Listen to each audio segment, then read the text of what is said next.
Hello, everybody.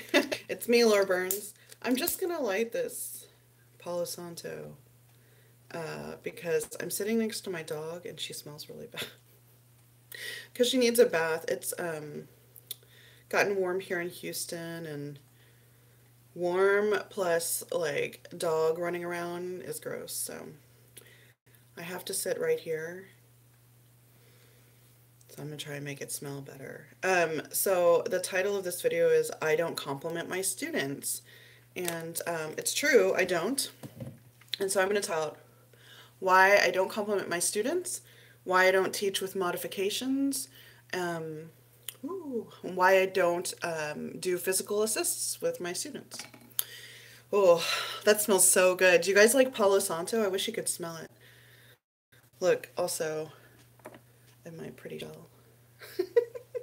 Okay, thank you for bearing with me while I try to make it smell less terrible here with my dog. If you don't know who I am, my name is Laura Burns. I am a body positive yoga teacher and a body love coach. I make YouTube videos about stuff pertaining to fat people, stuff pertaining to yoga, to body positivity.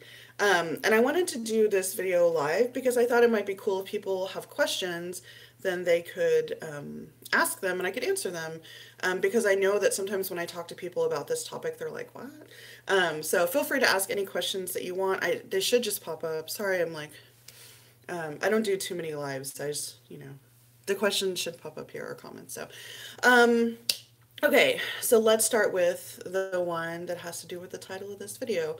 I don't compliment my students. If you've ever taken a yoga class and you've had a teacher compliment you, like, oh, that looks great, or, beautiful lines, or great job, or, just whatever, like any kind of compliment about your body in that pose, how it looks, or anything like that, then that's the kind of compliment that I'm talking about. I might, compliment somebody's outfit before class or something if I like their leggings. But as a yoga teacher, it is part of my teaching philosophy or teaching technique that I do not during class, for example, say, beautiful, Laura, like, somebody has said to me before or something like that. And the reason why is because I always try to teach to the most anxious, nervous, neurotic, ungrounded person in the room. And to me, when you compliment someone, I'm thinking somebody else is going to be thinking, why didn't I get a compliment? What am I doing wrong that I didn't get a compliment? Or somebody might be thinking, oh, maybe if I push a little harder, maybe if I raise my leg a little higher, then, she might say something to me.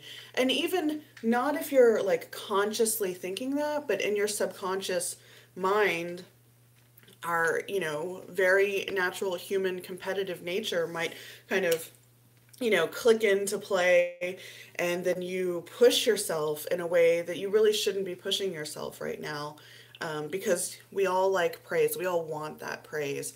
But to me, I don't want people distracted by the idea of possibly getting a compliment. Or if you were the person to get that compliment, what if I never compliment you again, and all the times that you come to class and you're thinking, oh, I got this one time. I wonder why she never said anything again, or, oh, I'm not good enough to get a compliment again. It just like I'm often that person that is the most anxious and, like distractible, ungrounded in the room. And so I think about on my like most anxious days, how would I feel? And to me, it's just not worth it to potentially bring up feelings like that in the room when I could just easily not. Like by not complimenting anyone ever on their body or their shape or whatever, then I can avoid all of that completely. I do, if I notice that somebody has been working on something for a long time, I might, not during class, say to them, hey, I see that um, I see your balance improving, or look at your posture, you know, it's great, but not during class. And so, and I also try not to do that very much. I like to wait for people to say, I've been practicing this, you know, and like I feel so good at it. And then I'm very encouraging, but I just don't like to be the initiator. And then so the other thing that I mentioned before, one of the two other things was that I don't teach with modifications. And that might be surprising to people because they're like, bitch, I always see you with blocks and all this stuff. So what I mean is that, sorry, I'm knocking the thing. I don't use the word modification. I don't like the word modification. Modification, I'm going to take my foot off of this. I'm shaking the thing. Modification to me, and I'm not speaking for anyone else, I'm not shading anyone else who gives compliments, who says modification, like whatever. This is not about anyone else but me. For me, I don't like the word modification because to me it implies that there's something wrong with you, so you have to do things in a different way. So what I say is option, which it means the same thing, but without the connotation of potentially this negative thing that somebody might think. Sorry, I was going to get a cough drop before this and then I forgot because I was all excited to make the video. So I use the word option. So for example, in class, we might say like, you know, okay, we're in, you know, such and such pose. If your shoulder is tweaking, you know, you can modify. So this is what I wouldn't say. You know, you can modify by just, so if you're like this, modify by bringing the hand in and extending out through the elbow instead of out through the hand. So modify is something, well, you're failing. So if you have to, you can bring this hand in. So I would say, you know, if your shoulder's tweaking or if it doesn't feel good, you know, just bring your hand in. It's a nice option. You can extend through the elbow, right? It's a subtle shift, but to me, it makes a difference. And there's lots of times when we're really mean to ourselves in a yoga class. And I think that this subtle language shift is actually really helpful because it just takes away that little bit of potential negativity. I try not to say things like, if you can't do that, then you could do this. I try to always say things in a really affirming way, like that doesn't put the problem on you, on your body, right? So your body is not a problem to be solved. So if we're in a pose and say we're in tree pose and we have our leg up here, this is the supporting leg, this is that bent leg out to the side, you know, I might say, if your balance is feeling really challenged today, you can take the option of bringing your foot down to the floor, coming into kickstand. Instead of, you know, if you can't keep your balance today, you can modify by doing this. It just feels a little more negative. And we're so mean to ourselves. I just feel like by taking that out, that it just makes it a little more affirming and empowering. So that's why I don't like the word modification or modify. I like to say, here are options that you can choose from. We'll all start from the most supported place, and here are options. You decide what works best for you today, what feels best for you today. Let's see. And then the last one is, I'm going to keep talking, but I'm going to try to find a cough drop. So the last one is why I don't do physical assists on people. And I'm out of cough drops, of course. Anyway, so, and that's because you never know somebody's history with trauma or violence, or I mean, violence is trauma, but so you never know someone's history with trauma, their history with touch. And so the issue of consent is very complicated to me because even if you ask someone, you know, are you okay with physical assists, or can I touch your back, or can I touch your hip? They might say yes because they feel like they have to, or because it's a knee-jerk reaction. Yeah, of course. And then, like, actually, no, I don't really want you to. But they're probably not going to say that second part of, actually, no, I don't really want you to. So, for me, it feels much better to try really hard to verbally cue people. So, for example, if I'm teaching class, and I'm like, okay, we're doing these things, and I see person X over here, and I see that they're really out of alignment, and they need to bring their hip down or bring it forward or something, I'll say to the whole class, focus on really keeping your hips level and square to the front. Um, if people adjust, but that person X doesn't adjust, then I'll say it in a different way. If they're really not getting it, they're not hearing what I'm saying, then I will come over to them and then to them specifically say, can you try to do XYZ without touching? And then if they're really not getting it, and I think that they might hurt themselves or it's really affecting their pose and what the benefit is of the pose, I'll say, can I touch your hip? Can I adjust your hip forward? And they can say yes or no. But even then, like I said, like somebody might say yes and really mean no because they're conditioned to say yes to everything. So I just really try hard not to physically touch my students because 99% of people may be fine with it, but that 1% who's not fine with it, it's really problematic. And I want my classes to be a safe space where people can come and feel comfortable to be in these pretty vulnerable positions and to really open themselves to yoga, to the benefits of being present, of being mindful. And if they're scared because they know that the teacher does a lot of assists, and so they spend the whole time tense because they're like, oh, she's coming, is she going to touch me?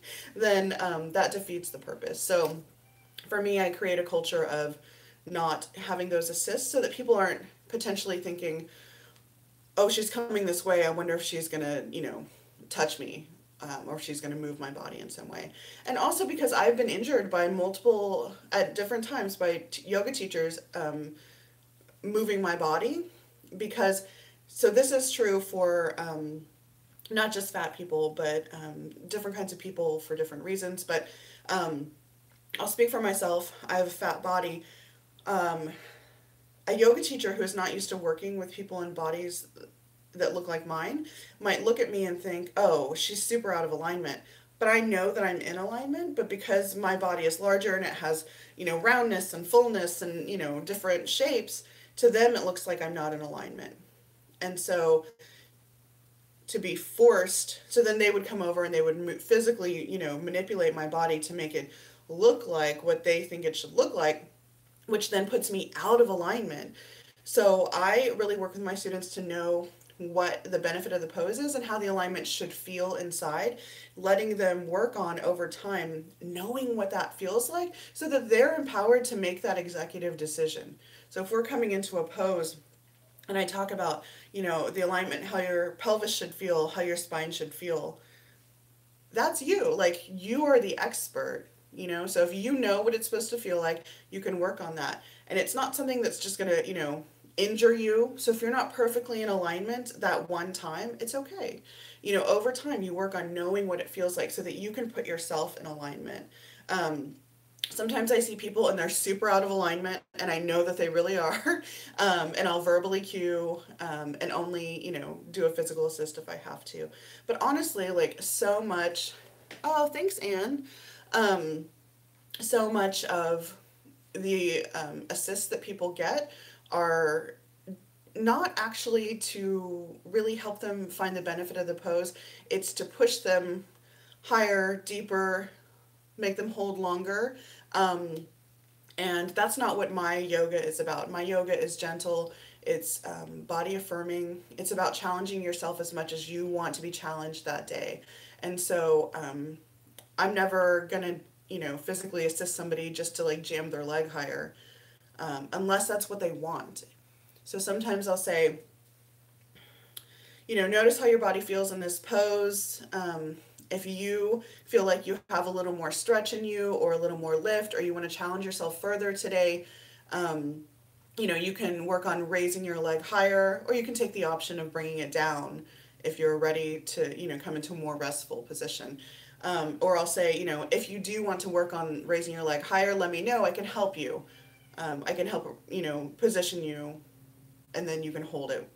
And so sometimes people take me up on that, and sometimes people won't. Anyway, so I'm like kind of rambling about it now, but does anybody, there's a few people here, does anybody have any questions about what I'm talking about, or reasons why they think I'm full of shit, because that always happens. And that's fine. There are very divided camps when you kind of poll across yoga teachers.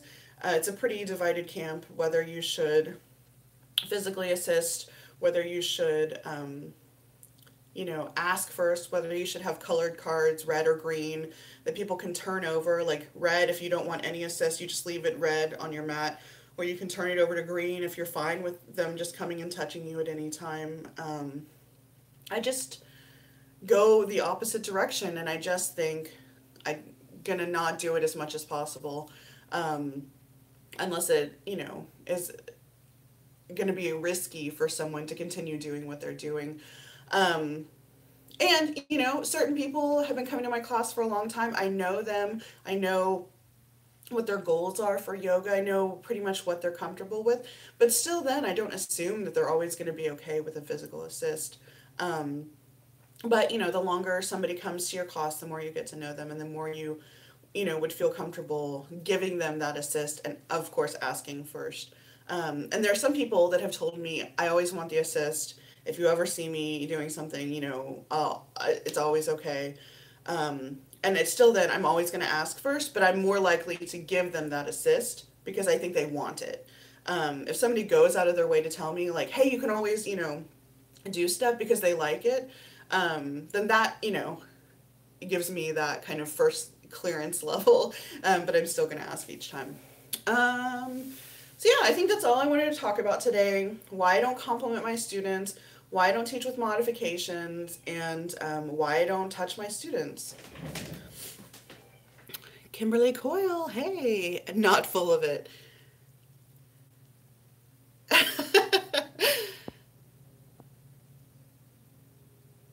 Yeah, Stuart, that's not welcome here. Thank you. And yeah, yoga is really personal. You don't need to break yourself to feel good about it. Yoga is not a competition. I like make terrible like dad jokes in my class all the time, or just like bad jokes. But one of the things I say is, like about various things, it's like, there's no award for hurting yourself, stuff like that. Because I just want to remind people, there are certain things that I know when we start getting into it that people are going to be like, maybe pushing themselves a little because they feel like, well, in pictures of this, it always looks, your leg is always here and, whatever, or you're super twisted or, things look like that. Yeah, it's not a compliment, and this is not what this format is for, so thank you for no more comments about that. So yeah, it's a personal thing. It is about your body and yourself and what feels like a challenge for you in each moment. You may start the class feeling a certain way and end the class feeling a completely different way. And that's totally normal, so your desire to challenge yourself couldn't change in an hour, it can change in 5 minutes. And so just always like acknowledging that you're the boss, you're the expert of your body, and that you don't need to push yourself super hard all the time. Some days I go into a class and I'm like, yes, I want to get sweaty, I want to like work, and some days I'm like, oh my God, I'm barely standing. And you just have to honor your body's needs in each of those circumstances, right? If you're feeling like, like this, like go for it, get crazy, like sweat, push yourself safely.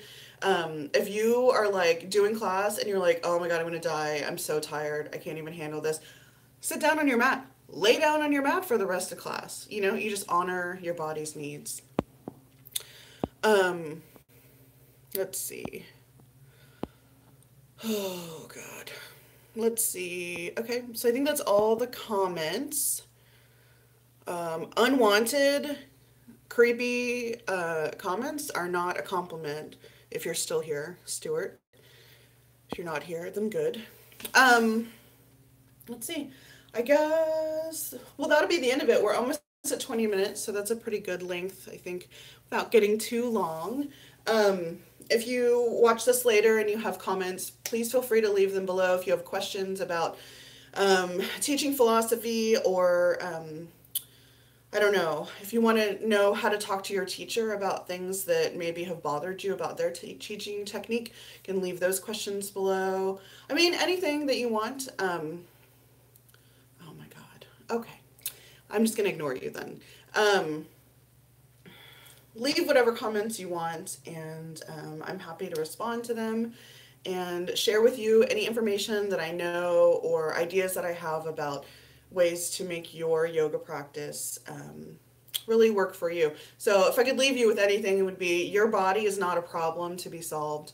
Um, you need to make yoga work for you rather than try to make your body fit into yoga standards or stereotypes of what you think it looks like. So all right, have a great rest of your day, and I will see you next time. Bye.